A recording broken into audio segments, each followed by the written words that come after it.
আপনারা যে দুটি কবর দেখতে পাচ্ছেন এটা হলো বাবা এবং সন্তানের কবর।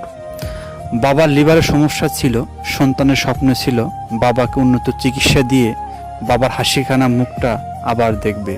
সেটা আর হলো না, নেমে আসলো কালো অন্ধকার। সকালে বাবাকে নিয়ে সিরাজগঞ্জ মনসুর আলী মেডিকেল কলেজের উদ্দেশ্যে রওনা দেয় বাবাকে চিকিৎসা করানোর জন্য। হঠাৎ সিরাজগঞ্জ রোড সংলগ্ন চরিয়া, সেখানে অটোযোগে যাচ্ছিল হাই রোডে ট্রাকের সংঘর্ষে বাবা এবং সন্তান প্রাণ হারায়।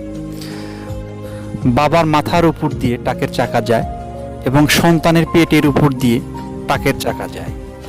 দুজনই ঘটনাস্থলে মারা যায়। ফিরে আসা হলো না আর বাবা সন্তানের। দুজন মৃত ব্যক্তির জন্য দোয়া করি, বাবা এবং সন্তান যেন আল্লাহ তাআলা শহীদের মর্যাদা দিয়ে জান্নাতের সর্বোচ্চ স্তর যা তাদের কবলে নসিব করে দেন। এবং পরিবারের জন্য গভীর শোকাহত এবং সমবেদনা জানাই।